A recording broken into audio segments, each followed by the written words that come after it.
Boa noite a todos. Abençoe-nos Jesus, nosso mestre, amigo e companheiro de todas as horas. Esse título que nós demos para a nossa conversa, Criador e Criatura, talvez pudesse ser o título Deus e Nós. Então nós vamos conversar um pouco sobre Deus e os filhos que Ele criou. A gente vai começar pela primeira pergunta do Livro dos Espíritos, que é exatamente essa nós conhecemos. O que é Deus? E a resposta dos Espíritos é muito clara. Inteligência suprema, causa primária de todas as coisas. Então daí advém uma questão suplementar.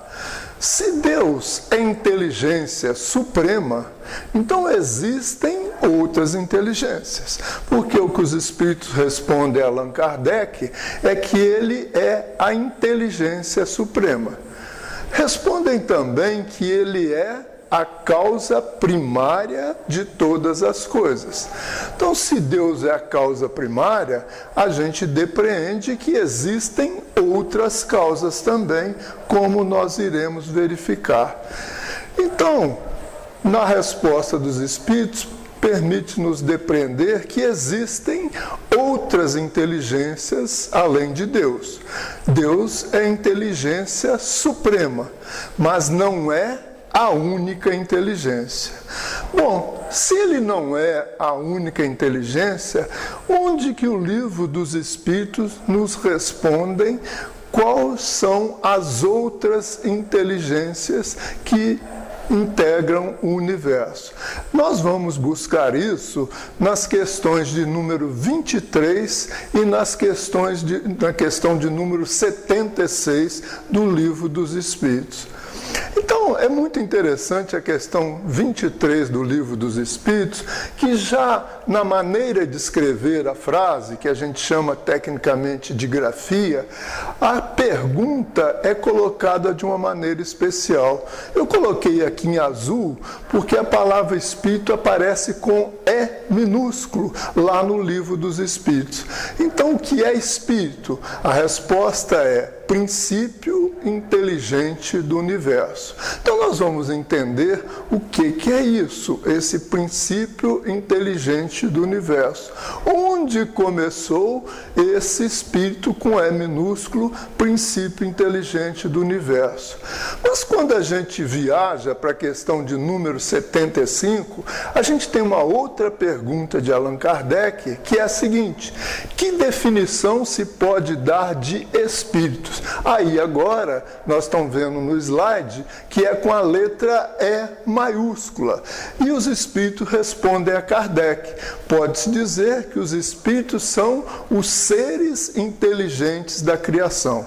Então a nossa conclusão: Deus é a inteligência suprema. Então existem outras inteligências. Quem são as outras inteligências? Os espíritos, que são os seres inteligentes da criação. Agora, é peculiar como a espiritualidade é didática, porque ela chamou Deus de inteligência suprema e denominou os outros espíritos de seres inteligentes. Então a gente observa essas peculiaridades que, quando nós vamos detalhá-las, nós vamos chegar a algumas conclusões. Inicialmente, nós vamos voltar na causa primária, que falou que Deus é a inteligência suprema, causa primária de todas as coisas. Se ele é causa primária, a pergunta subsequente é: existem outras causas desconhecidas?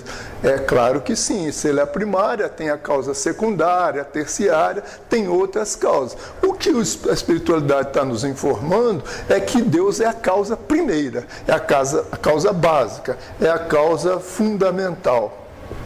Então vamos refletir um pouco sobre essa causa primária.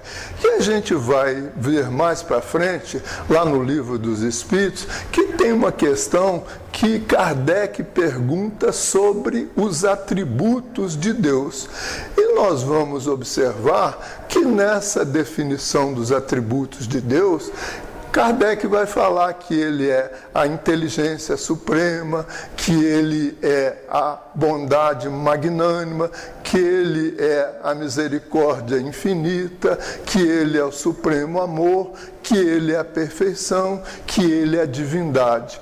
E nós estamos colocando do lado direito, para nós cotejarmos, a premissa básica para o nosso entendimento. O que a espiritualidade está nos mostrando quando ela faz isso, quando chama Deus de inteligência suprema, a palavra inteligência é um substantivo. A palavra seres inteligentes é um adjetivo. Então, adjetivo existe para dar qualidade.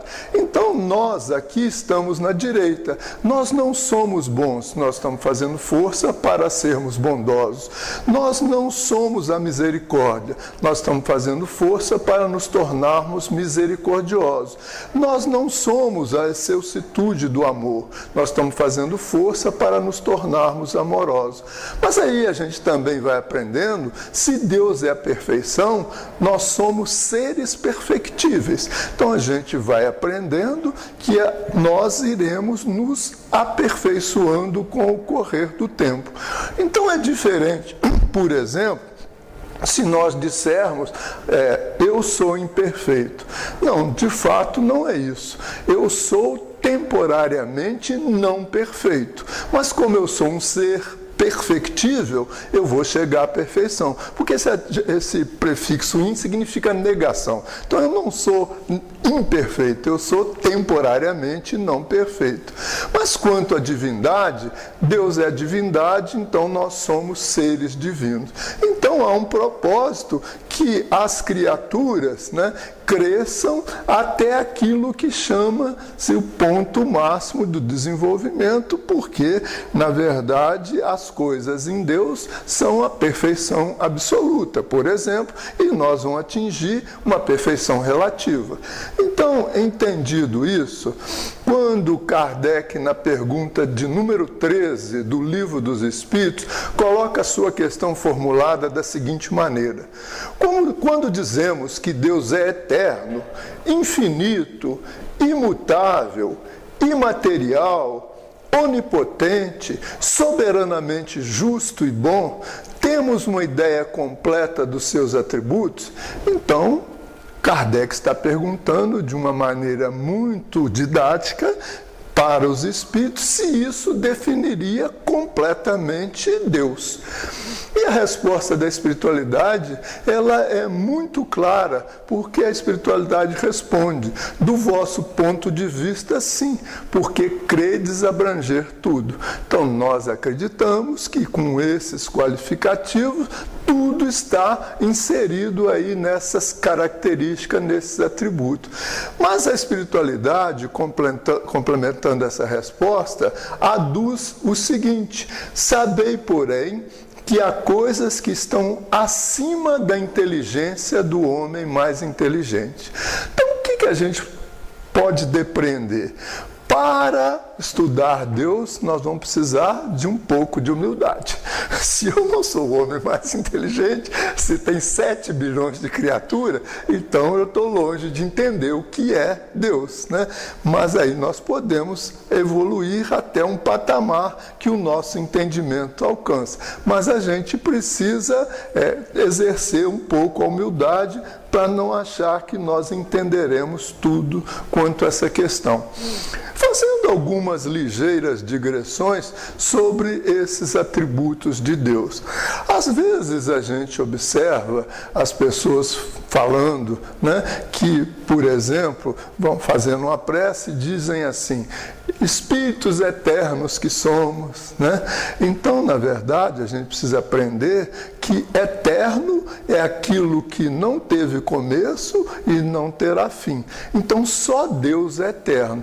Quanto a nós que aqui estamos, nós somos seres imortais. Qual é a diferença? Que nós tivemos começo, mas não teremos fim.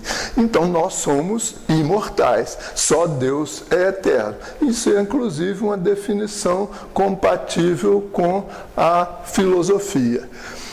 Bom, na obra kardeciana, nós encontramos uma alusão à chamada Trindade Universal. A Trindade Universal é essa: Deus, Espírito e Matéria. Nós observamos, estudando essa Trindade Universal, evidentemente, Deus está no ápice desse triângulo. No mesmo patamar, nós encontramos Espírito e Matéria. E aí a gente começa a fazer uma reflexão. Na verdade, quantos de nós, seres encarnados, temos realmente buscado Deus, atribuído-lhe a importância devida? Como é que está a procura de Deus no planeta Terra, um planeta de provas e expiações? Então a gente vai observar que nós estamos muito mais ligados às questões da matéria, em se falando da humanidade como um todo. A matéria ainda é muito impactante na maioria das criaturas que estão encarnadas no planeta Terra. Diremos mesmo que a grande maioria está presa às coisas materiais. É o ter, o poder, o prazer. Então, essa vinculação estreita às coisas materiais. Mas nós precisamos entender que nós somos espíritos. Agora, espíritos com E maiúsculo. Espírito com E maiúsculo significa seres inteligentes da criação. Muito bem, mas para nós chegarmos nessa condição que nós estamos, de seres inteligentes da criação, nós perpassamos uma escala evolutiva que às vezes a gente não se dá conta. Então, evidentemente, quando a gente consulta o Livro dos Espíritos, ele diz para a gente, né, o arcanjo que um dia começou por ser átomo. Então, está mostrando a origem do arcanjo, que ele começou por ser átomo. Então, a doutrina espírita é clara nessa reflexão. Então, a gente vai observando que no mineral predominam as leis de atração. Quando você chega no vegetal, a gente começa a desenvolver a sensação. Quando nós chegamos no reino animal, nós desenvolvemos o instinto. Quando nós chegamos no reino hominal, nós estamos desenvolvendo a razão.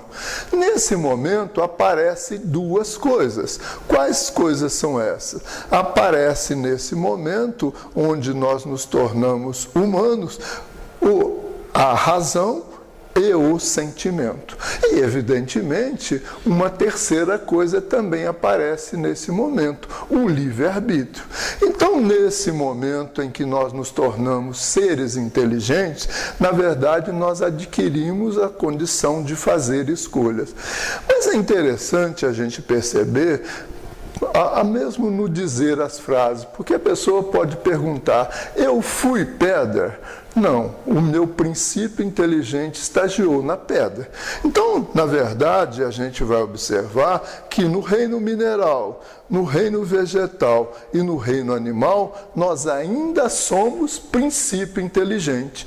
Quando que nós nos transformamos em seres inteligentes? Quando nós chegamos no reino nominal. Então, nesse período anterior, que é um processo de bilhões de anos, e se a gente pensar, né, na verdade, né, os seres começam a aparecer na Terra, né, bilhões de anos depois da sua criação. Então, como que o processo divino é longo e grandioso e é um projeto assim magnânimo, no sentido de que as pessoas aprendam o desaguar do projeto. Qual é o desaguar do projeto? O desaguar do projeto é que Deus governa o mundo com as leis do amor.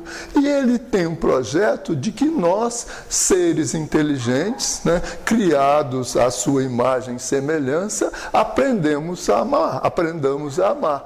Então, a gente observa desde o primórdio, quando no reino mineral a atração acontecia, a gente vai observar que as partículas no interior do átomo, e são dezenas de partículas, não estão mais isoladas. É um grupo de partículas nesse projeto de desenvolvimento de forças atrativas.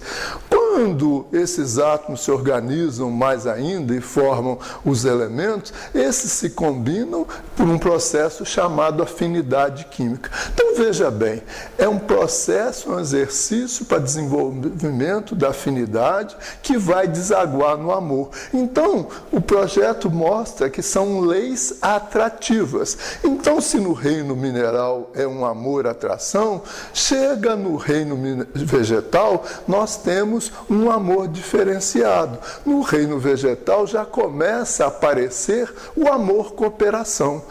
Como a gente pode exemplificar isso? A gente pode exemplificar observando.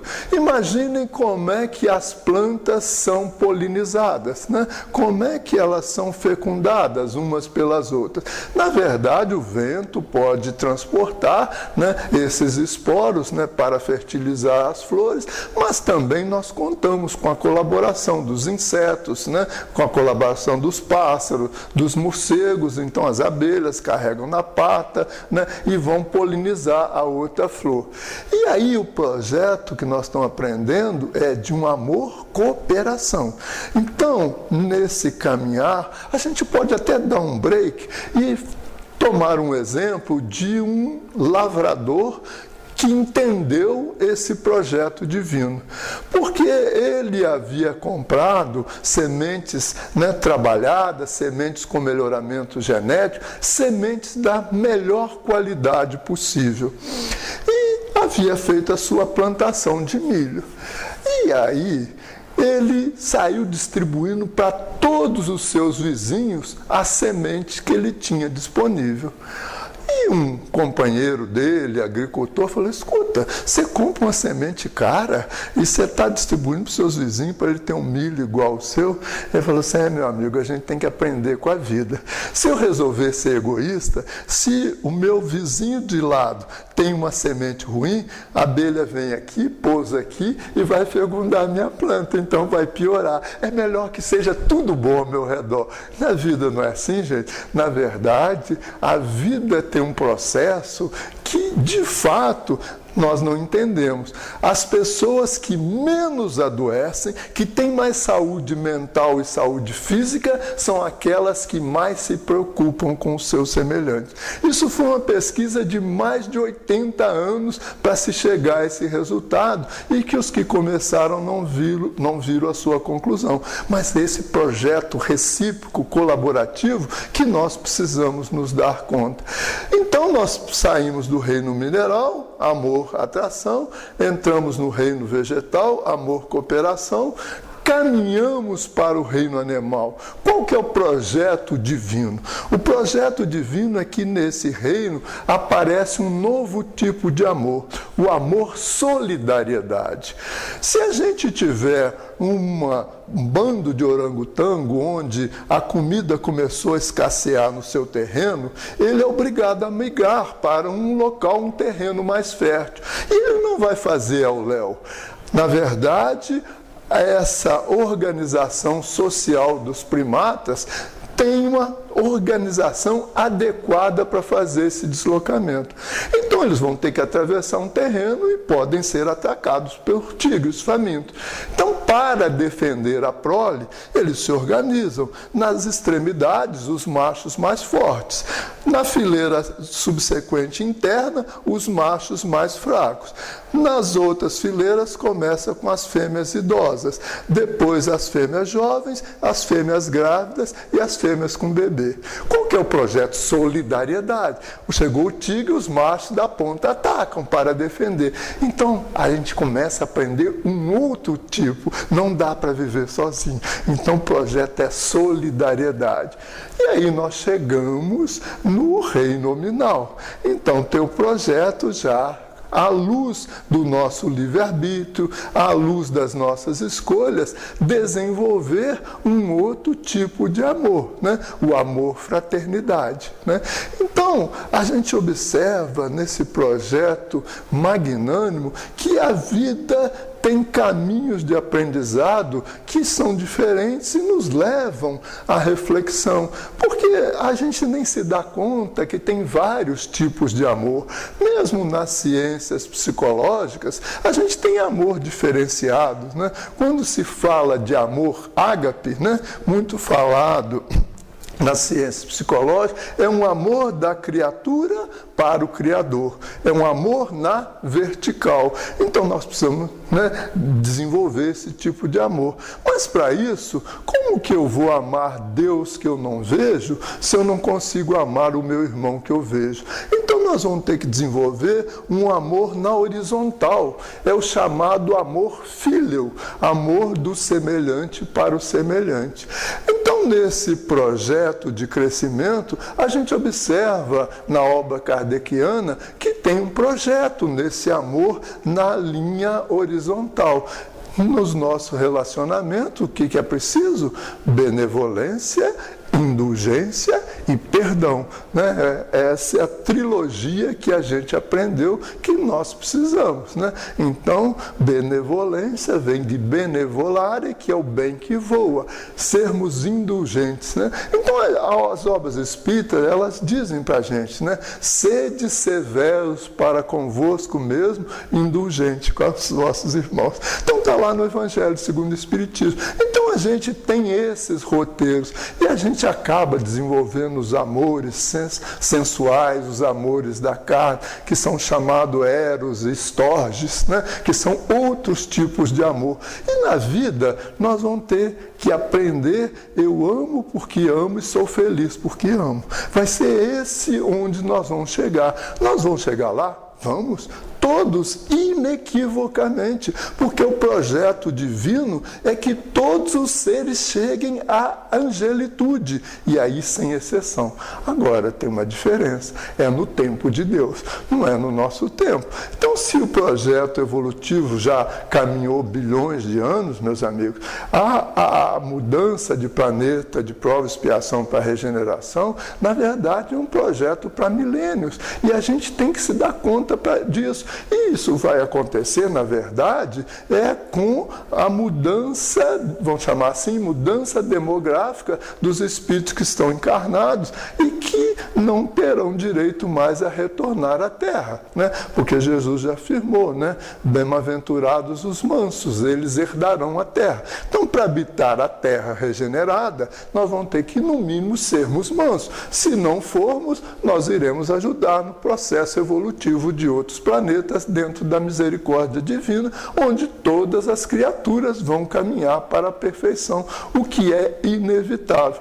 Então, há esse projeto todo divino que está em execução. Então, a gente não precisa ficar indignado, revoltado, porque, na verdade, muitos de nós, antes de exercer a fraternidade, a solidariedade, a tolerância, na verdade, a fraternidade e a solidariedade, nós estamos precisando ainda exercer coisas que nós não conseguimos, chamadas respeito e tolerância.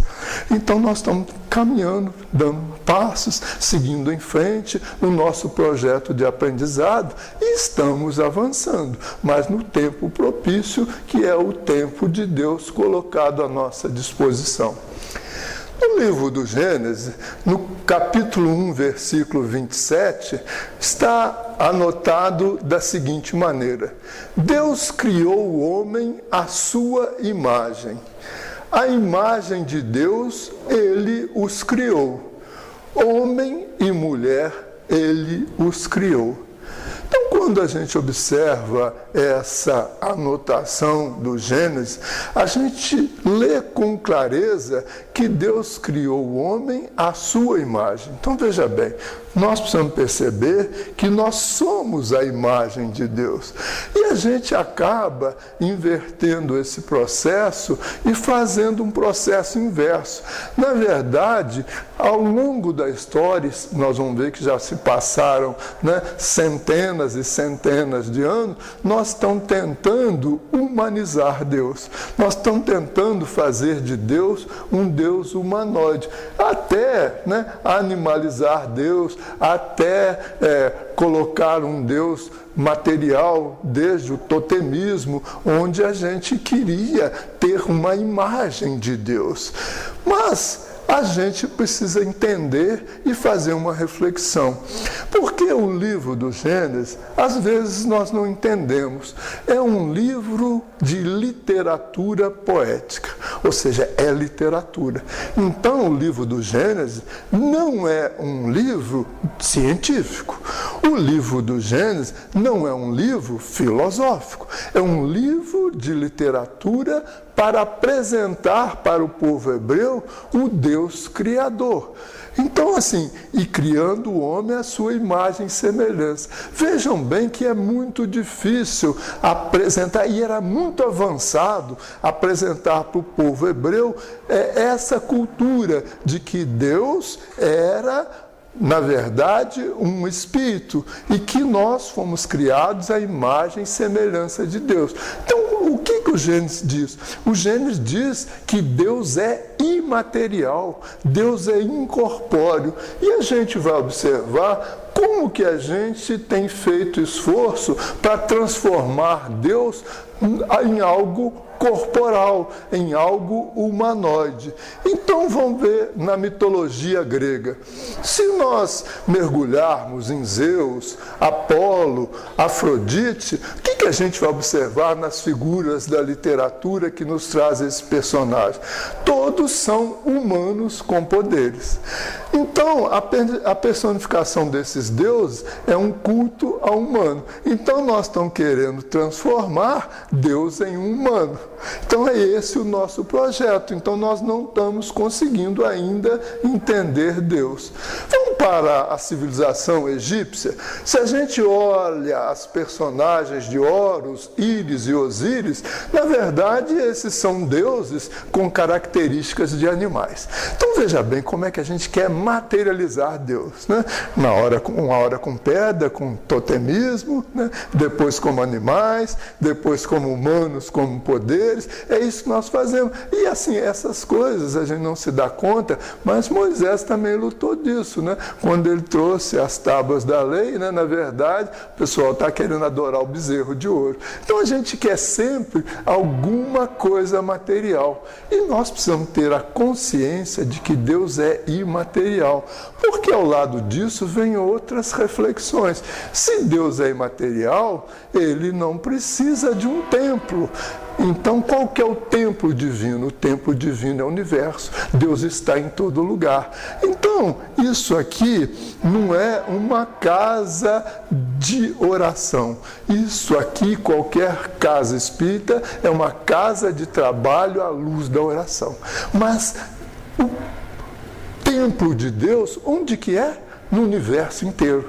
Onde que eu estiver está Deus. Então, o universo inteiro é o templo de Deus. E qual o esforço que eu tenho que fazer? O esforço que eu tenho que fazer é para que o altar de Deus seja a minha consciência. Então, nesse processo de aprendizagem, a gente vai percebendo que, como nós tentamos tanto materializar Deus, qual é a imagem de Deus? Então, se o Gênesis nos diz que Deus é imaterial, não pode haver imagem alguma para representá-lo. Então, nós que gostamos de materializar as coisas, né, na verdade, nós estamos fugindo ao aprendizado que já veio, né, na lei mosaica, já veio lá para os hebreus. Então, na verdade, não se pode simbolizar o que não pode ver. Então, se Deus é material, qual que é a imagem de Deus? Mas, a gente tenta fazer isso mesmo no cristianismo, né? O que a gente faz de Deus? Um velho barbudo. Então, um humanoide. A gente quer apresentá-lo como tal. Então, Deus é imaterial. Então, essa é uma dificuldade nossa que, à medida que nós estudamos, nós vamos fazendo reflexão. E nessa reflexão, o livro do Gênesis, lá no Salmo 82:6, tem uma reflexão que nós precisamos também fazê-la. Que às vezes a gente observa as pessoas dizerem? A gente às vezes observa as pessoas dizerem que Jesus nos disse, vós sois deuses. com D minúsculo, né? E, de fato, Jesus não disse isso. O que aconteceu? O que aconteceu é que Jesus estava sendo... Os fariseus estavam montando ardis, ciladas para pegar Jesus em contradição. Então Jesus falou dentro da sinagoga que ele era filho de Deus. Como ele falou que era filho de Deus, na verdade, os fariseus quiseram, na verdade, apedrejá-lo. E falaram para ele assim, mas... por que você diz que é filho de Deus? Aí Jesus respondeu, bom, na verdade, por quais dos meus atos vocês querem me acusar? E responderam os fariseus, não é pelos seus atos, é pela blasfêmia que tu és. Então, Jesus contrapôs o seguinte, né? Por que eu sou blasfemo? Lá no Velho Testamento, o salmista já escreveu, vós sois Deus. Se o salmista falou que vós sois Deus e vocês não contestaram, por que vocês estão me contestando quando eu falo que eu sou filho de Deus? Ele falou muito mais, ele falou, vós sois deuses. Então, para a gente observar que Jesus pega o ensinamento, vai lá no Velho Testamento, busca, porque o projeto dele é educativo para com todos. E para a gente também, que nós estamos seguindo nesse aprendizado. Bom, mas se nós somos seres divinos, né, como Jesus, né, tem nesse projeto nos apresentado, aliás, na verdade, Jesus foi mais bondoso com a gente. Para que a gente tenha uma ideia mais próxima de Deus, Jesus resolveu dizer para a gente que Deus é Pai. Na verdade, se a gente pensar, é um afetuoso projeto de humanização. Por quê, meus amigos? Porque se a gente começa a ver Deus com todos esses atributos, infinito, soberano, imaterial, a gente começa a achar que ele está muito longe. E, na verdade, Deus é um Deus provedor, é um Deus que está perto, é um Deus que nos atende em todas as dificuldades. Por isso, Jesus resolveu nos trazer a reflexão, apresentando como um pai. Mas quando, né, nós estávamos discutindo, perguntando onde, né, está, na verdade, o templo verdadeiro, né? Então Jesus também respondeu, né? O templo não está nem aqui em Jerusalém, nem no Monte Garizim, porque Deus é Espírito. Então a gente vê que ele tem as respostas adequadas para a gente entender, né? Então, se Deus é Espírito, ele está em todo lugar, nós não tem o templo de Deus. Nós temos um Deus tão tribal, né? É o Deus da minha tribo, já não vale para o outro, né? O outro está fora da minha tribo. E, na verdade, o projeto divino é para todas as criaturas, sem exceção. Do mais violento, o mais agressivo, o mais desviado, todos eles vão chegar à perfeição. Então, num projeto que nós temos que fazer as nossas escolhas e nós vamos responder diante da lei de causa e efeito. Porque na vida eu posso fazer o que eu quiser. O que eu não posso esquecer é que tudo tem consequência. Mas o projeto de aprendizado da doutrina espírita é para mostrar que todos nós temos um potencial divino. E que esse potencial divino do homem ocorre ao contrário do animal, porque ele já tem escolha, livre-arbítrio, pensamento, reflexão. Então nós estamos nesse patamar. Agora, meus amigos, Leon Denis, ele vai dizer uma coisa, que nada disso vai acontecer se nós não tivermos vontade. Então é o gabinete da vontade que vai dirigir nossas ações. Se a gente não tiver vontade de mudar, ninguém vai conseguir mudar. Porque ninguém muda ninguém. A criatura só é capaz de mudar-se a si mesmo. Então o gabinete da vontade é preponderante para o nosso crescimento espiritual. Porque se não for assim, num dia de frio, num dia que estiver chovendo, né, nós não teremos força de vontade para estarmos aqui num centro espírita. E a doutrina espírita chama atenção para isso, né? O projeto do espírita, né, é o projeto de entender o esforço, né? Porque a gente aprendeu, reconhece o verdadeiro espírita pelos esforços que faz para domar as suas más inclinações. Então nós não somos perfeitos. O que nós somos? Seres perfectíveis e que estamos fazendo esforço. Aí, a dificuldade que a gente tem é que a espiritualidade diz para a gente: quão poucos esforços fazeis, né? Então, é esse binômio que nós temos que trabalhar, desenvolvendo essas potências da alma que estão à nossa disposição. Por exemplo, a questão da reflexão.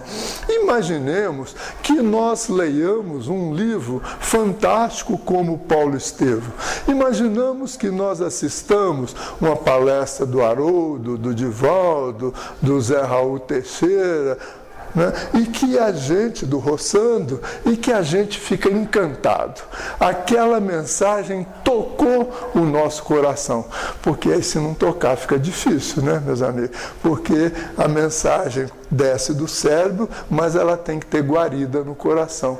Mas se a gente não parar para fazer 1 minuto de reflexão, aquilo não vai ter rebatimento na nossa vida. Eu posso ficar emocionado lendo o livro Paulo Estevam, mas se eu não paro e medito, não reflito, não vai ter jeito de eu começar a internalizar essas lições. Por isso que Alcione, lá no romance Renúncia, ela fala: a mensagem do Cristo deve ser conhecida, meditada, sentida, vivida. Então, há um caminho nessa tetralogia. Conhecer é o primeiro passo, porque quem não conhece a lei, o que faz é a lei. Mas se eu conheço, eu tenho que parar um pouco para meditar, para refletir, porque senão não vai acontecer o processo de internalização. E aí essa mensagem precisa ser lida com o coração. E depois o processo de testemunho, de vivência. É um processo, meus amigos, não nos iludamos, é um processo para milênios, a gente não precisa se desesperar, mas nós estamos galgando o passo. Então precisamos lembrar onde começamos, como princípio inteligente, onde nós já estamos. E nós somos o que somos graças ao esforço que fizemos. Ninguém está aqui de graça. Tudo que nós estamos conseguindo hoje é resultado dos nossos méritos, das nossas conquistas, do nosso esforço. Então nós também precisamos registrar isso. Mas a gente tem um livre-arbítrio. E no livre-arbítrio significa que eu sei quem eu sou, né? Eu posso optar por não ser, posso até escolher em não expressar os potenciais divinos que eu tenho. Mais ainda, eu posso escolher até afastar-me do Criador. Eu tenho livre-arbítrio, né? E o que acontece? Dentro das potências da alma, as criaturas podem optar pelo que quiserem. Mas quando eu me afasto do Criador, o que acontece? Toda vez que eu me afasto da lei, o sofrimento visita o meu coração, para que num processo educativo eu retorne o caminho do crescimento espiritual, porque isso faz parte do projeto. E, na verdade, Deus usa todos os instrumentos disponíveis para que a gente caminhe como seres divinos na direção desse aperfeiçoamento, que vai acontecer. É uma questão de um longo processo de crescimento espiritual. Vamos fazer um paralelo? Deixa eu ver se eu vejo as horas lá. Tá, até aqui já mais perto, obrigado. Então, vamos fazer um paralelo com essa questão do Criador e da criatura para a gente entender. Cada criador coloca na criatura a sua imagem. Então, vamos imaginar, a gente pode ir lá em Paris, no Museu do Louvre, e falar assim: eu vi Michelangelo. Na verdade, eu não vi Michelangelo, ele não está lá. Eu vi Mona Lisa, que está lá. Mas eu troco, na verdade, o Criador, né? O Criador pela criatura. Eu estou vendo a criatura lá, Mona Lisa, mas eu falo, vi Michelangelo, porque o Michelangelo foi o que ele fez. Então a gente vai observar que essa figura de linguagem, que ela tem um nome, chama-se metonímia, ela é muito interessante e a gente vai observar isso nos textos. Por exemplo, eu posso falar assim, vi o poeminha do Contra. Na verdade, é um poeminha de Mário Quintana que eu trouxe aqui para a gente refletir como é que é difícil a gente fazer a leitura dos textos. Vou pegar um texto, imagina pegar um texto em hebraico, né, gente? Porque assim, se eu leio hoje, já passou pelo hebraico, já passou pelo grego, já passou pelo latim, já passou pelo francês, quando foi traduzido para o português. Né? Quem é estudioso vai lá na fonte, vai ler no hebraico, né? Mas é fácil. Então vamos pegar um exemplo em português para ver como é que é difícil, mesmo lendo no original, quando se trata de um poeta. Né? Então, assim, a gente vai observar que a gente pode usar essa figura de linguagem. Eu posso dizer, né, que eu vi Aleijadinho, na verdade, eu fui ali em Congonhas e vi as estátuas dos 10 profetas. Então, essa figura de linguagem. Então, vamos pegar um exemplo só para a gente refletir. Então, eu digo que vi Mário Quintana. E esse poeminha do Contra, na verdade, é 4 versinhos, né? E eles vão servir de base para a nossa reflexão. Mário Quintana diz assim: todos esses que estão atravancando o meu caminho, eles passarão, eu passaria. Como? Porque Jesus, quando perguntou ao doutor da lei, antes de explicar, ele perguntou: como lês? Como que você interpreta? Então aqui, vamos fazer uma reflexão, como é que é difícil para a gente. Como que eu leio isso? Todo mundo vai ler do mesmo jeito? Não.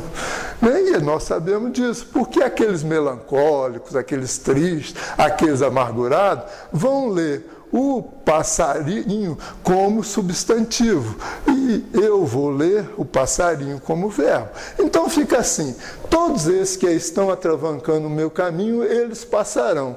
Então eles, pássaro grande, e eu passarinho. Coitadinho de mim, eu vou sempre atropelado, tudo vai dar errado, os grandes estão aí, os tubarões estão devorando, não vai dar certo.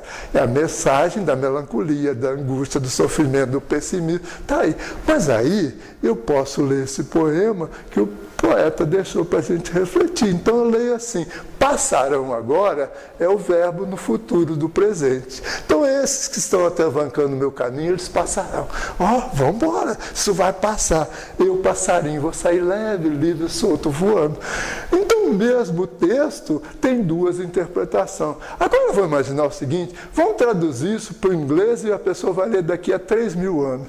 O inglês não tem a palavra com o mesmo sentido. Então o cara vai ficar louco quando ele lê isso. O que é isso? O que o Mário Quintana quis ler? Vocês imaginam que, na verdade, o Gênesis era cantado e que tinha como se fosse uma espécie de partitura. Se a gente canta como pode o peixe vivo viver fora da água fria, está no nosso imaginário, a gente conhece. Mas se outra pessoa que não conhece a música, já é difícil sem conhecer a música, imagina com a dificuldade da letra. Então, para a gente ver, estou falando de português agora para ler 2000 anos. Imagina a Bíblia, Porque, na verdade, o Gênesis, os hebreus estão estudando há 3.500 anos, foi escrito há 3.500 anos atrás. Depois, os católicos estão estudando há 2.000 anos, os protestantes há 500 anos, nós há 160 e poucos. Então, nós estamos aprendendo, pode ser que tenhamos passado por tudo aquilo. O que é mais complicado para a gente significa que a gente, tendo passado por tudo isso, não conseguiu assimilar. Mas que Deus tem paciência, que sabe que esse projeto é longo, não é curto. Então as coisas vão acontecer. Então aqui é só para mostrar os 10 profetas nessa figura de linguagem. Mas qual seria, então, o mal na perspectiva do Gênesis? Porque aparece lá no livro do Gênesis, o mal. Então, qual seria o mal na perspectiva do Gênesis? O mal na perspectiva do Gênesis seria que, como eu tenho livre-arbítrio, o homem decidiu não ser a imagem e semelhança de Deus. Como eu tenho livre-arbítrio, eu fui criado à imagem e semelhança de Deus. Então, Deus é a divindade, eu sou um ser divino, eu sou criado à imagem e semelhança de Deus. Então é para mim caminhar para a perfeição. Esse é o projeto divino, que vai acontecer também. Mas como eu tenho livre-arbítrio, então o que acontece? O chamado pecado, que os católicos chamam de pecado original, foi o homem renunciar ao seu potencial divino, né? O homem optou por não ser perfeito. Eu quero ficar com as coisas do mundo, eu quero ficar com com prazer, isso é factível, isso eu toco, isso eu usufruo, né? Mas, meus amigos, aí a gente vai aprendendo, né? Se eu sou um espírito, né? Então eu estou temporariamente na Terra, que não é um mundo real.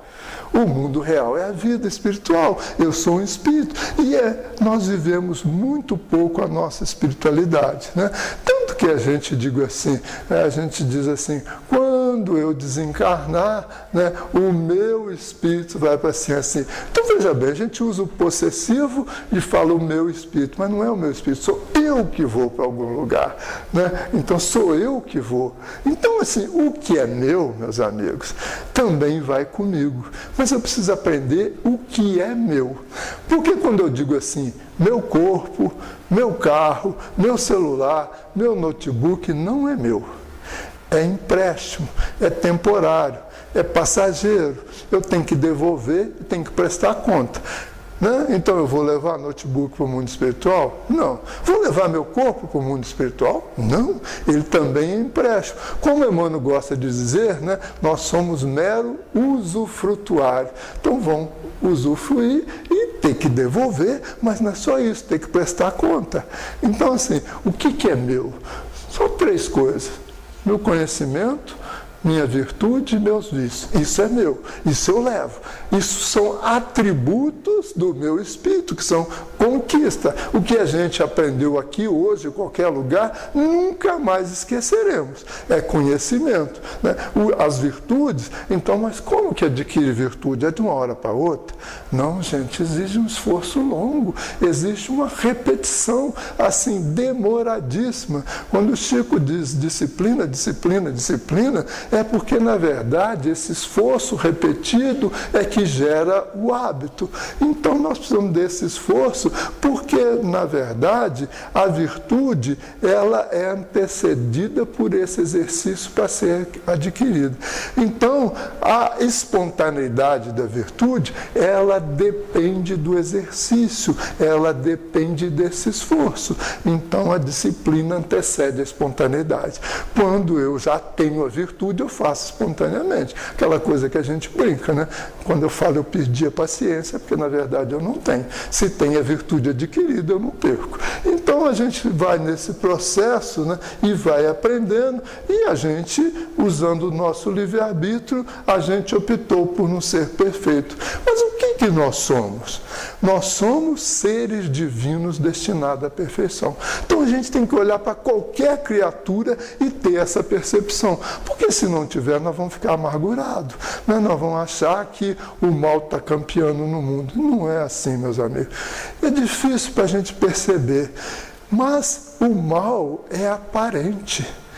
Faz parte de um processo educativo das almas, porque Deus está no comando, está gerenciando esse processo. Então essas coisas estão debaixo da permissão de Deus. Nós precisamos ter esse entendimento, ter essa clareza, que é um processo aparente, porque eu não sou o corpo, você entendeu? Quando alguém, né, me der um tiro na cabeça, ele pode fazê-lo, mas ele nunca vai conseguir tirar a minha vida, ele vai conseguir me desencarnar. Só isso, e ponto. Aí, alguns espíritos grandiosos já entenderam isso, não é? E perceberam. Tem outros que falaram assim, não, peraí, esse povo é meio primitivo, eu vou dar um passo atrás. Então, vamos fazer uma reflexão. O que fez o nosso amigo Galileu Galilei quando os religiosos, teólogos da época procuraram e falaram assim, ó, está lá no Gênesis, né, que onde você tirou isso? Você está contrariando o livro do Gênesis para falar que o Sol gira ao redor da Terra. De onde que eles tiraram isso? Porque, na verdade, lá no Gênesis, o Sol só aparece no quarto dia. Como é que o Galileu sabia disso? Então, falou assim, você nega ou você vai ser, porque a outra resposta é assim, você nega ou você vai ser queimado vivo, você vai para a fogueira. O que o Galileu fez? Falou assim, esse povo vai me queimar, eu quero continuar a viver, abjuro. Mas a gente tem pessoas que são estoicos, que acreditam mesmo na imortalidade e que falam assim, nossa, não tem poder não, porque aprenderam de fato. Então, por exemplo, o teólogo Giordano Bruno, quando disseram para ele, né, você nega que, na verdade, o Sol gira, a Terra gira ao redor do Sol, ou você vai ser queimado? Ele não negou e foi queimado. Então, assim, essas pessoas, a vida é mais do que isso. A vida, isso aqui é um processo transitório de vida material. A verdadeira vida é a vida espiritual. Agora, vocês imaginaram? Vamos imaginar se a gente teria coragem, Joana de Cusa, na fogueira com o filho. Abjura, o seu filho abjura amanhã atrás. Né? Tem que ser muita mãe e acreditar muito na vida espiritual para falar não abjuro e desencarnar queimada junto com o seu filho. Não tem que acreditar que a vida é espiritual, mas o que a Joana de Cusa pensou? Uai, o meu mestre ressurgiu, a vida continua, a vida não é isso aqui, então eles podem só tirar-me temporariamente do corpo, mas a minha vida ninguém tira. Então, assim, isso é entender na profundidade e aceitar profundamente que é a vida espiritual. Então a gente está um passo atrás desses processos, mas a gente precisa estudar, a gente precisa refletir, porque a gente está vivendo como se matéria fôssemos, e nós não somos, nós somos espírito. Se a gente olhar essas catástrofes que estão acontecendo do ponto de vista espiritual, a gente vai ver coisa muito diferente. Percebeu? Então Deus está no comando de todos os episódios que acontecem no universo. Então nós precisamos acerenar os nossos corações e caminharmos nesse propósito de sabermos que de fato nós somos centelhas divinas e que esses graus de entendimento diferenciado vão existir mesmo, quer entre teólogos, quer entre religiosos, estoicos, mas, por exemplo, no meio da ciência. Se você pega Laplace, que foi um matemático famoso, ele foi perguntado por Napoleão Bonaparte, que leu as suas obras, e falou, mas Pierre Simon Laplace, eu não vi Deus nas suas obras. Ele sarcasticamente respondeu para Napoleão, eu não tive necessidade de Deus nas minhas propostas. Então é um patamar de inteligência, de compreensão da vida. Quando Carl Gustav Jung foi perguntado se você acredita em Deus, ele respondeu da seguinte maneira, numa resposta curta, eu não creio, eu sei. Então qual a conclusão?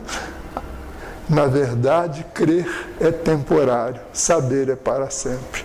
Que nós consigamos aprender essas lições, internalizá-las em nosso coração e vamos nesse processo progressivo e paulatino de crescimento, na verdade, internalizando essas lições, na certeza que o Criador está no leme e que as coisas estão andando do jeito que deveriam andar.